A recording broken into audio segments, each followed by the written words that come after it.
Open Market is sponsored by AdLib, the self-serve DSP solution making advertising easy. What do the world's largest demand-side platforms have in common? They're effective, but they require large annual contracts and spend minimums. With AdLib, growing agencies get a single platform that connects to every top global DSP with no contracts, no spend minimums, and G2's #1 ranked support. That means access to the entire universe of TV, digital out-of-home, audio, display, video, and native without a hassle and with no blind spots. It's incredibly easy to use, plus it can automate most of the work your team spends hours a day doing manually. Get the most powerful media buying technology without the barriers to entry. Check out AdLib at getadlib.com today. Welcome to Open Market, a podcast about building companies in the advertising industry. I'm Joe Zappa, and I'm joined by the king of Staten Island, Eric Franchi, and the sharpest-tongued CEO in adtech, Lauren Wetzel. So kind. Hi, thanks so much for having me. And now I know the answer, who hails from Staten Island versus the other one is Long Island. So Joe, you're Long Island. That's right. Some of us have class and some of us pick up trash. What did I do to you today? This is the Lauren episode, so you know we're throwing some barbs, some salvos in the exchange. I hail from Baltimore, and actually I posted something on Twitter because I said I'm an Orioles fan who went to my very first Mets game at Citi Field last night, which was beautiful and a great experience, and with actually a lot of diehard Mets fans. And some folks on Twitter have actually already slid into the DMs to say, this is amazing. You're 410 Baltimore. Like, that's great. So I think it does either one or two things. It's either that someone appreciates, I'm hailing from the Charm City and it's some sort of affinity for Baltimore, or it's like they're now afraid of me and I have some sort of like street cred and thanks to the Wire. So either way, I'm going to play it. And I am very Baltimore born, bred, and proud. Yeah, I was going to say, having seen The Wire, I don't know that the first thing with which I would associate Baltimore's charm, but you're doing your best to amend that reputation. Don't come for me, Baltimore people. All right, let's get into it. So this is the first pod that Lauren has recorded as new CEO of InfoSum. Congratulations again. Thank you. We've long been fans of you and the company, and we wanted to have a little bit of a different conversation and talk about your career and how one lands as the CEO of one of the hottest companies in ad tech. So maybe we'll start a little bit pre-InfoSum, if that sounds good to you, even pre-AppNexus. Yeah, I love that. So, Lauren, you've always been in and around digital. I think you were at Razorfish and you're at Freewheel as well, but then also had a lot of years as a management consultant. So why don't you tell us about the sort of origin of your career in and around digital advertising, and then how you ended up becoming chief of staff at AppNexus/Xandr? Yeah, I think my first foray first with an intern, and then I did 2 years at what was called Avenue A Razorfish in Philadelphia while in undergrad, which is amazing because almost everyone you meet in this industry has had like some sort of 4-day Razorfish or Sapient or some flavor of it. And it was when it was owned by Microsoft. And I think for me, it was sort of services I liked, and this notion of the convergence of digital and advertising and everything that had to offer in terms of the relationship with the consumer was super fascinating and interesting to me. I had a mentor who said, we would love to have you at Razorfish full-time, once you graduate, but you should really go into consulting, which was sort of interesting having a mentor and someone who would be a future boss say that. And I'm eternally grateful because I kind of always share with folks thinking about navigating their career. And I also think a huge stepping stone for me into both chief of staff and now today as chief executive, I think management consulting is just a really, really great arena to be in. You get a lot of unique projects that actually also weren't just solely strategy. So I was management consultant at Deloitte, then sort of that technology, media, and telecommunications bucket, and did a lot of projects in the transformation around kind of advertising and new business models. And I got really lucky because I had a lot more hands-on projects. I did a lot of product management. I got to do launch of new projects. So sure, yes, a lot of strategy, beautiful PowerPoints, data analysis, all the things that sort of fine tune both hard and soft skills. But I also really got to learn how to operate a business.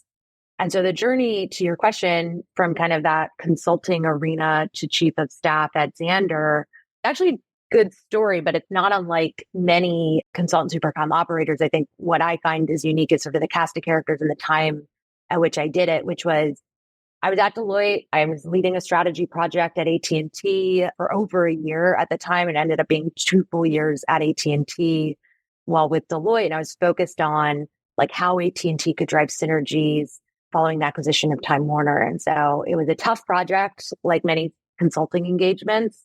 I don't even actually think there were windows in our conference room. And I think I actually propped up my laptop on the wall of the cubicle because we didn't have enough cubicles to go around either.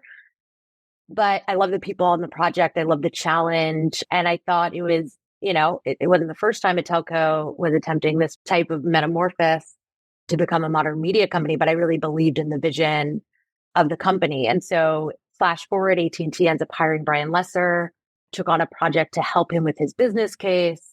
And it was interesting because at the time, I think when he and I first met each other, he was sort of like, look, I really just like consultants. They're sort of all around AT&T and, it's just not my thing. And for me, I actually at the time never contemplated joining AT&T, never contemplated leaving consulting. I was actually very happy there. I loved the notion of the people are the products. I loved the variety of challenges that I had, and that sort of outside in advantage that you had. But I believed in the vision. I believed in Brian. He apparently liked me too, and quickly convinced me to move from San Francisco to New York, and from kind of a really, strong and growing career as a consultant to sort of an operator within Xandr. So my first role was a senior strategy role. And a couple of weeks in, Brian's just getting his foot as one of the CEOs reporting into the chairman at the time, Randall Stevenson. And every single CEO, and frankly, many executives across AT&T had this role called chief of staff. And so he was figuring out what that role was, but then very quickly kind of moved me into that role. And so that's really how it all came to be. So a unique project I was super passionate about, person who is sort of charged to lead a new business, and then sort of a lot of ambiguity around this role that was chief of staff and a little bit of trust. You jump, I jump jack, like, let's just figure this out together. What do you think was the source of the connection that led you to work with Brian, or that made Brian want to recruit you? Because I think that when most people take significant leaps in their career, it is because someone with more power and influence than they have sees potential in them and elevates them. But how that happens is often opaque and difficult to describe. So I'm curious what your experience was there. Yeah, I think first he's a listener. So he kind of views everyone in the room. And typically a lot of people just sort of like write off either consultants because they're from the outside. I mean, frankly, a lot of times people write off women, especially in sort of male dominated fields like technology. He kind of always was just like peeling back the layers. Like, you said that one thing that one time was very interesting. Like, can we double click into that? And so I think first and foremost, he just heard me and like really gave me a platform to speak. And then to my own credit, like, I think I really knew what I was talking about. I saw AT&T for all of its glory and warts. And, I knew kind of the folks who were going to support him or be a little bit more challenging. And so I knew the ropes around the organization. And I think on sort of the Brian end, and you'll have to bring him on the pod to get his version of this, I think I was very honest with him. So I guess the origin of that sort of, partnership was just honesty, and sort of effective communication between the two of us. Because I think him getting dropped in as an external person, as a CEO, and kind of managing immediately a couple businesses with the promise of acquiring others, I think everyone kind of pays lip service and tells you what you want to hear. And I saw that as a trend in consulting at many large organizations. I call it like emperor has no clothes. And no one really is getting the hard facts or, looking at the details. And I made it a point to be honest with him. And I knew my stuff. What does a chief of staff do, I guess, like broadly, and then specifically with the remit that you ended up taking on at AT&T? It's funny that you asked me that. And I knew we were going to talk about chief of staff, which is a near and dear and frankly not talked about enough topic. But I'm actually rewatching House of Cards right now. Do either you watch it or did you watch it when it was out? I watched it at the time. Yeah. I mean, with politics right now, it's like actually really just fun to revisit the fiction and how real some of it could be. But I can tell you as a starter for this that it was not what Frank Underwood's chief of staff, Doug Stamper, would do. He actually like buried bodies and did a lot of very illegal things. Only metaphorically. Yeah, and I forgot how dark that show gets. But I think the role, said as simply as I can, I think it's bringing out the best in the CEO to bring out the best in the business. And so, I think it's important to think about the role because it does vary in terms of what you do, whether you're at a massive company that's, been around for 100 years or whether you're at a scaling company like InfoSum. I think the measuring, the yardstick I would put on, like, are you a good chief of staff? Are you not? Are you doing a good job? Is if the CEO ratings are high, if the business is performing well, and then if folks across the organization have sort of tangible understanding of the value that you bring and the impact that you make, because it's always going to vary day to day. And then the specific examples of what that could be, it could, and at Xandr in particular, we had a lot of executives. So we had someone to do everything. And then we acquired AppNexus, and then you had even two of someone to do everything.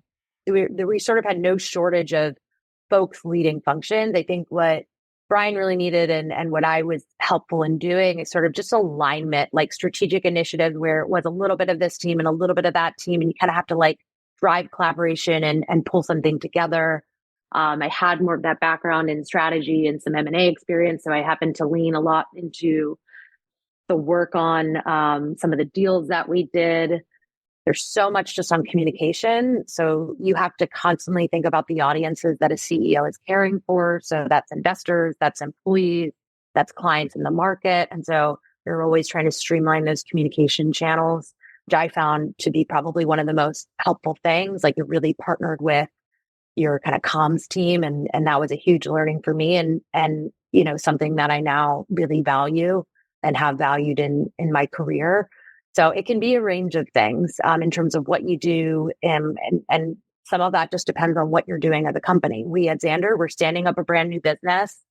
We were acquiring technology. One project I did was totally revamp what was the legacy AppNexus offices in Flatiron and just all of the offices across the globe for a look and feel that felt more Xandr and representative of the culture. So like I managed construction teams and architects and a range of things. And that's because there just wasn't someone who had that sort of, capacity and role and sort of focus. So you kind of take on a lot of the things where there are gaps, you facilitate across teams, and then you're always just the sounding board to the CEO.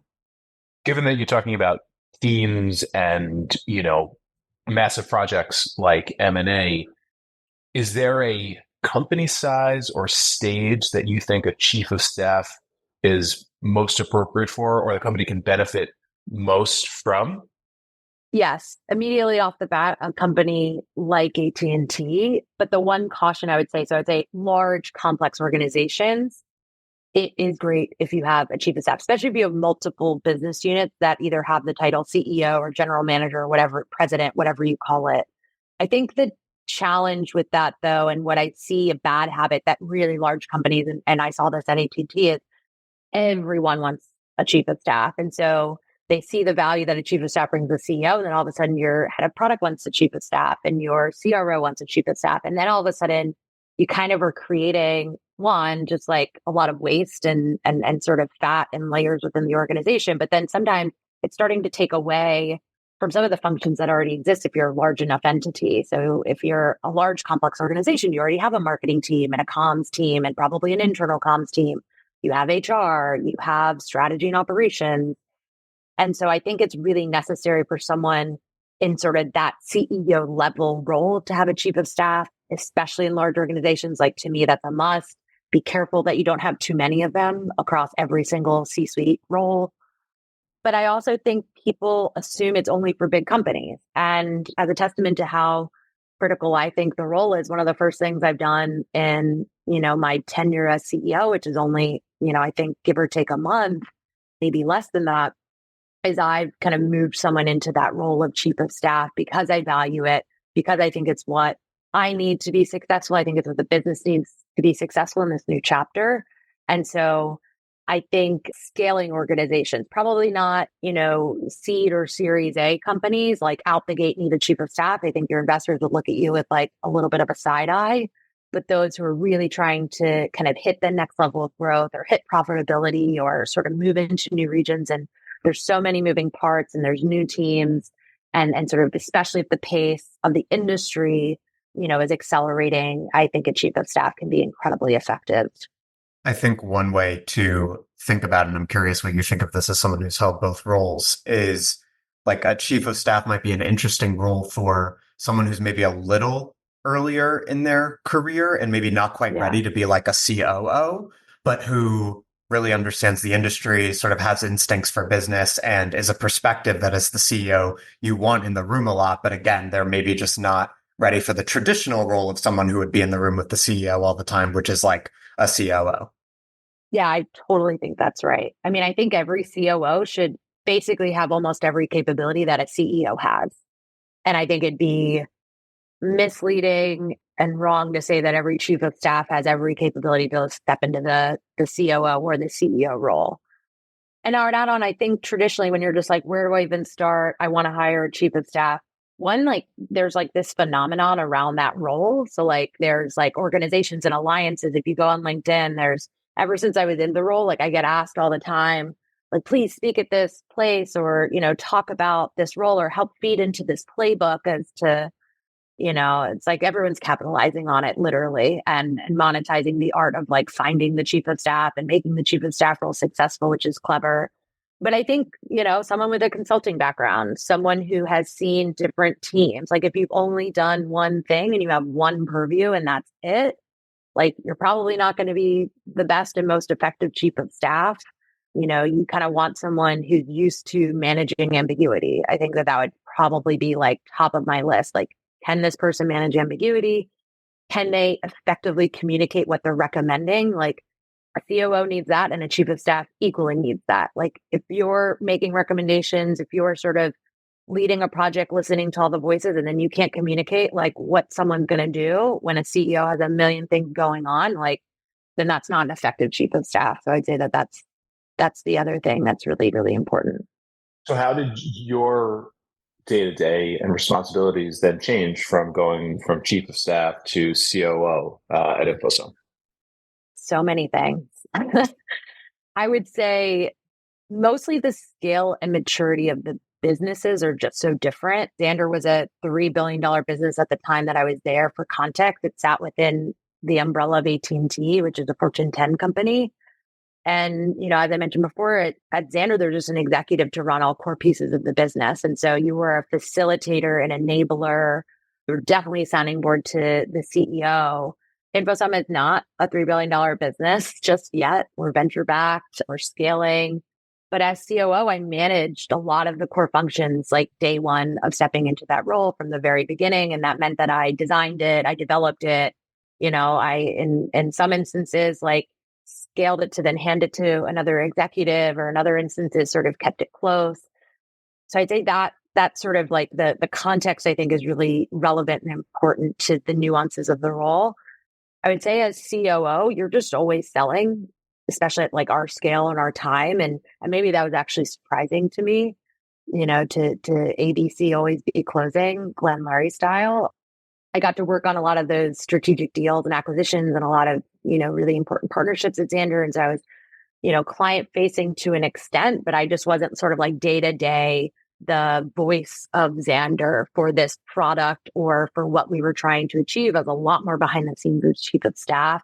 There was somebody who could kind of be out in front of the market or in front of clients. And actually remember, and this is sort of a harrowing experience, we did this thing at Xandr, it's called the Relevance Conference. And it was sort of when we unleashed the brand and we brought people from all over the industry. And it was in Santa Barbara, so it was sort of amazing. But we did this sort of custom research, kind of consumer insights as to how they're consuming television, how they feel about advertising. And we had this great business intelligence team that did it. And, there's someone who like represented the research who was like, oh, Lauren's such a great speaker. Like she should go on stage and represent this research. So I got like a little, it was truly like 10-minute speaking gig to represent some of the data. There was this executive at AT&T who had been there for a very long time. And And he was like, what is a chief of staff doing on stage? And I'll never forget just how motivating that was to me, to think that like someone's title and, and what they're capable of was just sort of, was limited at all just because of, what someone deemed a chief of staff. And clearly this person treated his chief of staff like it was, a glorified, administrative assistant that could easily be in today's world replaced by AI and not a strategic partner. And I think that's a massive difference I see all the time between how people can treat chiefs of staff and how valuable it is. But as COO, back to sort of the original nuances of that role at Xander and my time at InfoSum, like I'm selling a lot more. I'm out in the market. I'm, a voice representing our clients, a voice representing our product. I definitely had to dial that up, jumping from, one role to the other.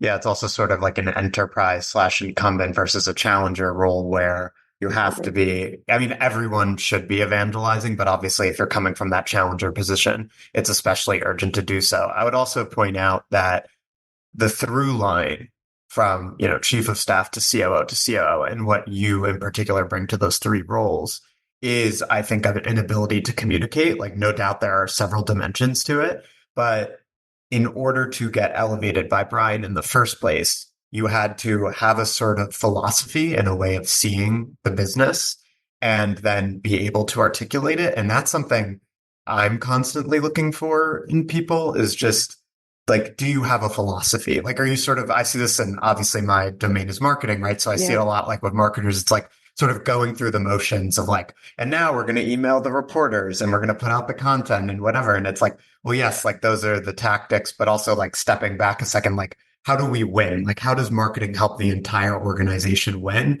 And how do we figure out what we're going to do based on what the high level problems are? And then the ways that marketing has the tools to address them. I totally agree. I also think as chief of staff, as sort of the breadcrumbs leading to a role as more of a spokesperson and communicating just more regularly, like I had to do a lot of that work. So I think when people, especially at really big companies, and this isn't the standard, this is, there's always exceptions to this. But I think sometimes they get their talking points and then they're like robots. And it's like, this is what I say, these are the bullets. But like as chief of staff, I had to think about the audience and think about stepping in Brian's shoes and think about his voice, which by the way, his voice is different than mine.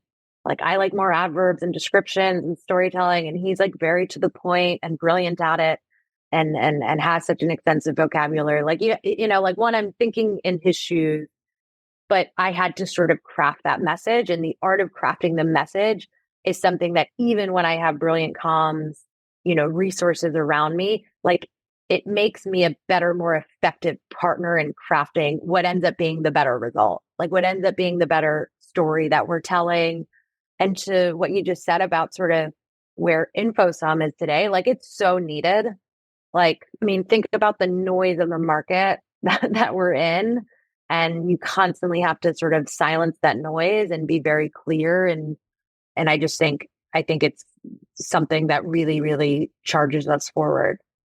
Part of the reason I wanted to have you on and structure this episode the way we have is to cover the non-founder path to CEO. So I think especially in tech, when we talk about CEOs, we're usually talking about founder CEOs, the classic, Silicon Valley story and that whole thing. So I think you've limbed one way to become a CEO as a non-founder, which is sort of having a strategy / operations perspective, because those are holistic functions. And then basically you get in front of the CEO, they believe in you and they elevate you. So you could talk a little bit more about that and generalize it. But also I wanted to ask, do you see the path for people who do come from a more particular function, whatever, sales, marketing, product, whatever it is, if it's not your path, which is that sort of holistic view of the business, how do you think people get that broader range of skills that then allows them to be a COO or CEO?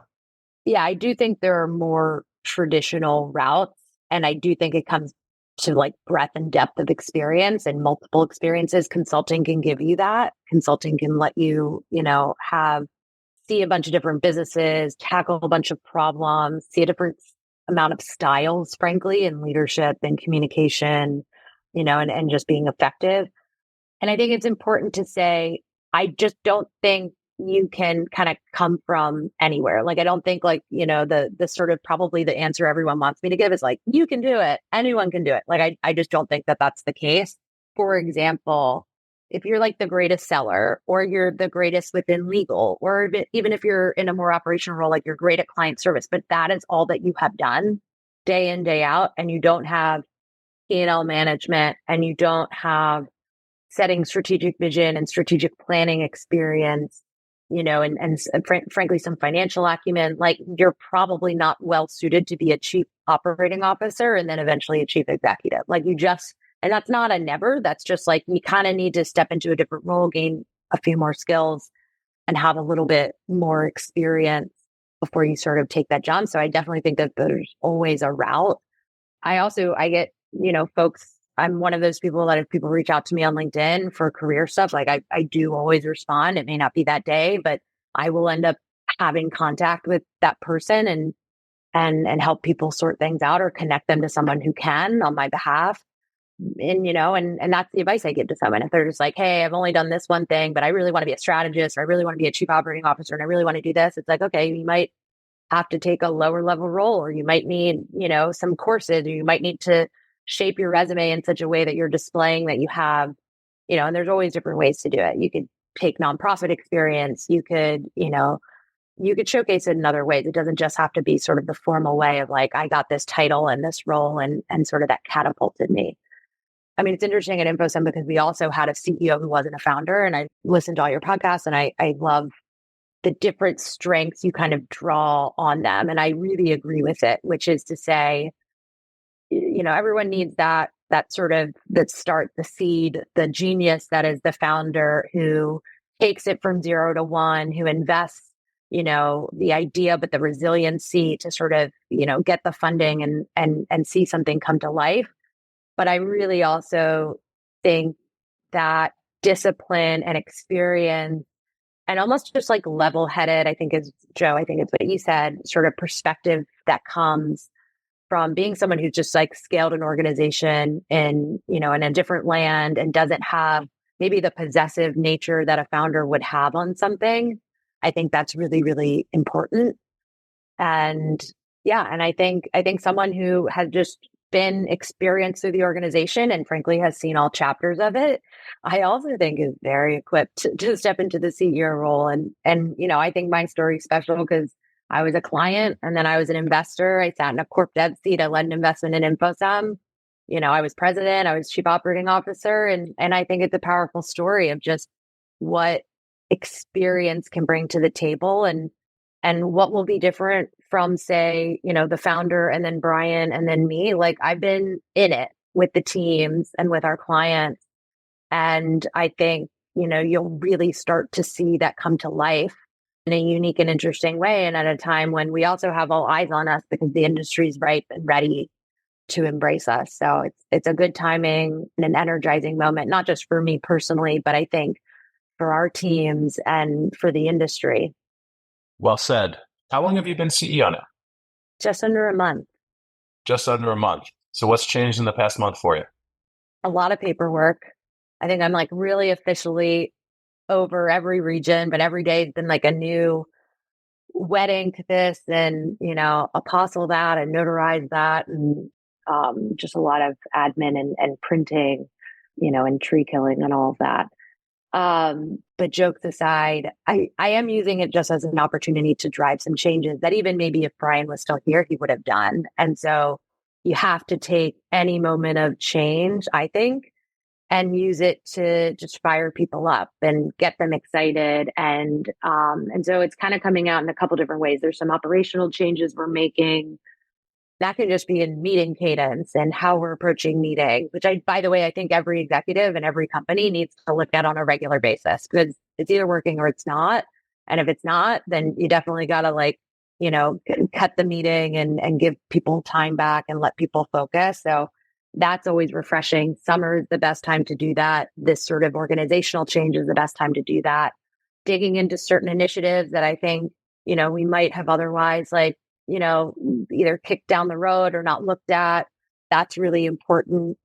Changing my communication. So I have 3 really critical audiences. I have my investors, I have my employees, and I have clients, which obviously represent the market more broadly, and figuring out my cadence, like what's the best communication that they want. So using an opportunity to get feedback, like, were we communicating enough? Even though I was obviously like just as guilty if it wasn't enough or was too much alongside Brian, because we were both leading the company, it's a good opportunity to just hear people's perspective and set some changes.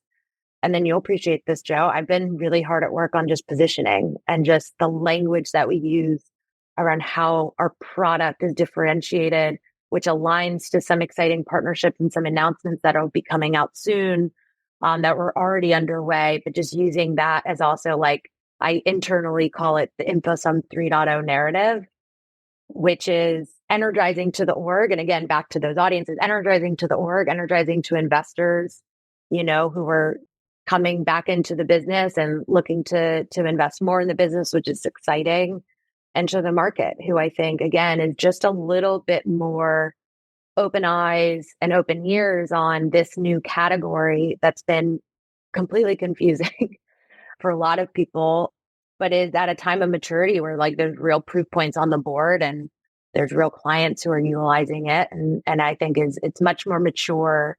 And I think the bad sort of communication and chaos is really giving it. Lauren, something you and I have discussed and that's notable about your approach to corporate leadership is that you're not afraid to participate in the discourse and to call out your competitors and articulate why you're different and why people should care. As a marketer, of course, I love that. And I wish people would be clearer about that, because I think often leaders make the mistake of not differentiating themselves. And then you're leaving it up to your competitors to define your market and explain why they're better than you and sort of shape the conversation on their own terms. To that end, I wanted to ask two things. One is, like, how you think about that in terms of the risk reward, like why you're willing to take that stand publicly, where I think a lot of others shy away from it. And then two, to tell us a bit about the category, which you were just referring to, and how you see it. Yeah. First, I will say, if I make it look easy, it's not easy to me, because I really do I think about, obviously the brand of InfoSum, the, like, what I'm representing, which is, it's just bigger than Lauren and what Lauren's going to tweet, at 1:38 on a Wednesday. And so I struggle sometimes, and I read things very diligently and I think about it before. And I think that's the most important thing you do, is you just don't, I know the feedback you've given to executives before, which is sometimes people over rotate on that. They overthink. And then as a result, they're not really clear and they don't stand for something.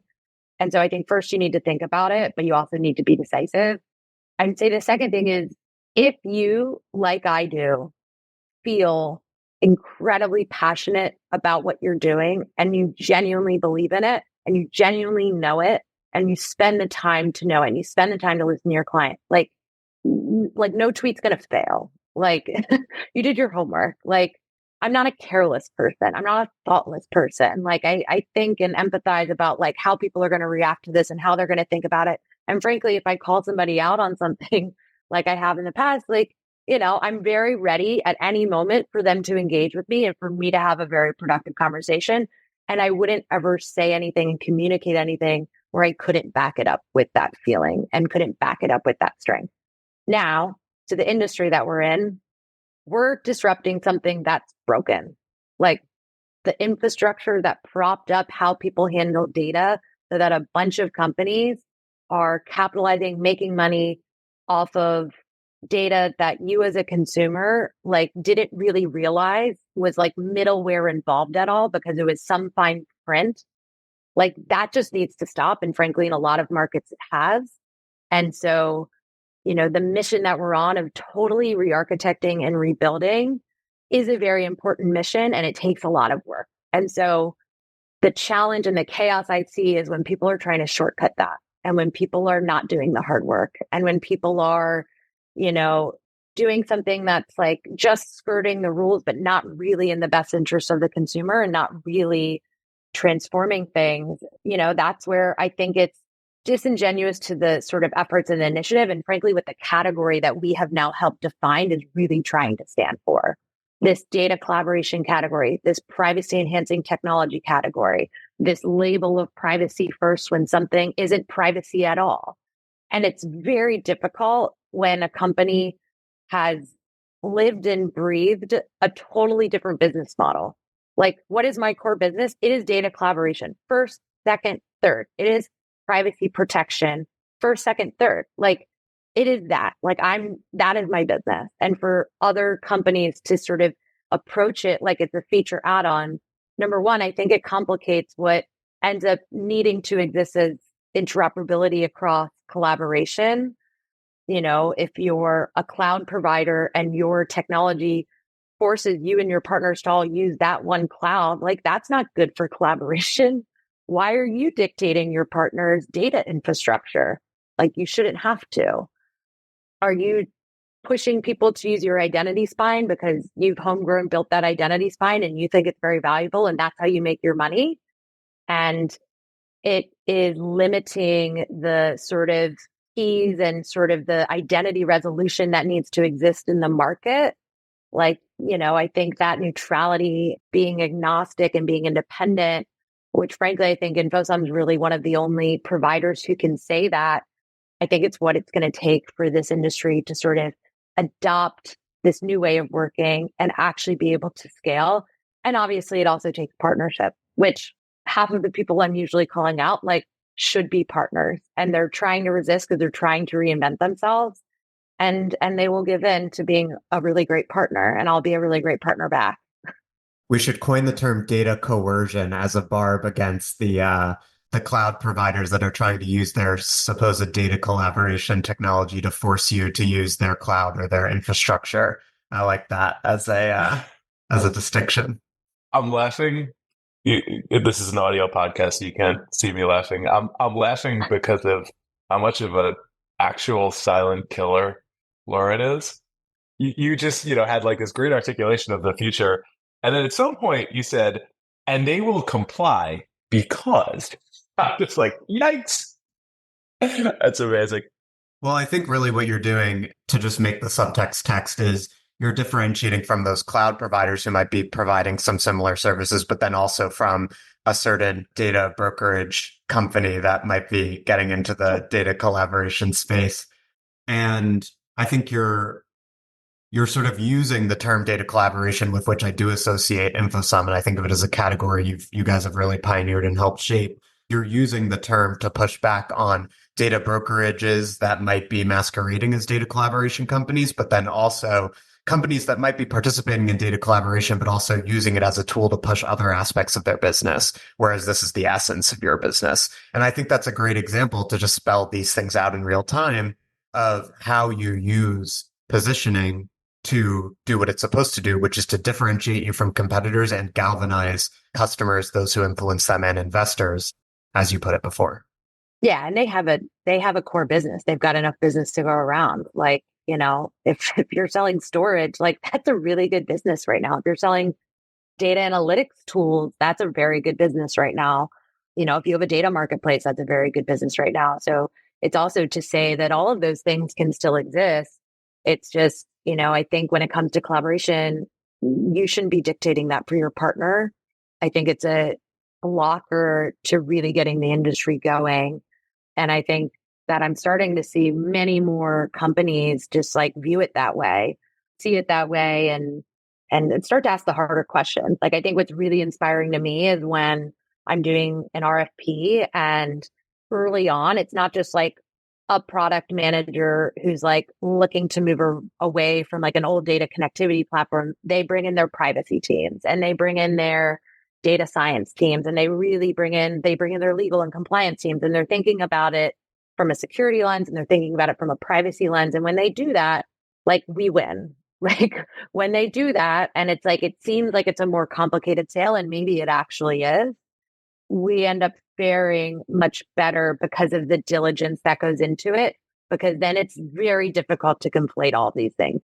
It's very difficult to deflate what is decentralized processing, which is innovative and new and a different way of doing something, to centralizing data and handing over control of data, which is a lot of how legacy systems operate, frankly. And you can't get away with it in Europe, which is, when people ask me, like, what are your biggest strengths in your business? I'm like, our technology. But you've said this before, Joe. Like, not everyone wants to hear it. Not everyone has the patience of like why your tech, smells better than the next technology. The second thing is Europe. Like in a time when everyone is fearing the next state legislation or what's to come, or frankly, just their consumers losing trust in them, which should be sort of front and center. The fact that we have these regulated companies in the most regulated markets using us for 3-4 years with success in their businesses without even needing to think about the ROI on their purchase of the InfoSum tech. Like, I don't know. I think that's pretty powerful. You said something interesting a minute ago. You said, when I'm working on an RFP, how much time do you spend just with sales and marketing as a, kind of function of everything you're now doing as CEO? I would say definitely more in the US because we're just a smaller shop in the US. And so I definitely am more front and center, I would say, because of just availability and because I'm here and because I care about the efficiency of our business and keeping cash. And then every time I'm often in Europe and visiting clients. But I would say it's more sales than I would have ever anticipated, sort of stepping in, as I said, like into the COO role. But a huge part of like the beauty of scaling and the beauty of like proving out different markets is then you get to invest in those markets. And then I can be like, once I'm starting to be more hands off and I'm less involved in sales, like that's really a sign that, the markets come around, that the clients are out selling for us. This is a network business. So my clients are my greatest evangelists of my technology. They bring their partners together. The model sets it up for everyone to be incentivized in that way. And so I think that's one of the really exciting things about the product, which not only allows me to take a little bit of a step back, the more success that we get, but frankly, it also allows, our sellers to kind of move on to the next category, or what I call Horizon 3, which is, shouldn't this technology do many things outside of marketing and advertising? Yes, it should. Like, marketing and advertising is the start, but there are so many use cases where two companies that need to collaborate and understand insights or understand an overlap of an audience, where that is relevant. Think about pharma and two companies looking to tackle, my husband works in healthcare, so I'll use his, like, hematology and a new therapy in hematology. Wouldn't it be great if those two very large companies could work together? I think of it all the time in sort of fraud and credit, and in sort of financial services more broadly. I think there's a lot of applications. So, the more that we kind of tackle and dominate and win in marketing and advertising, like, it's on to the next arena. That's a big vision. Yeah, I think that's a good note to end on. Agreed? Absolutely. Lauren, this has been fantastic. Thank you so much. Yeah, thank you both. I love the new podcast. I'm an avid listener, and thanks for having me. The first podcast as CEO, so thanks. Yes. And if you all enjoyed this, please do us a favor. Smash that like button, smash the subscribe button, Smash all smash of the a buttons. keyboard, follow Lauren on X and on LinkedIn for more hot takes, and follow Joe. Yeah, we'll keep them coming. We're keeping it spicy here. All right. We're not afraid to say stuff. That's what you want from your influencers. Absolutely. All right. Thanks, guys. This is awesome. Thanks, guys. Take care, Bye-bye. everybody. Thanks. Bye.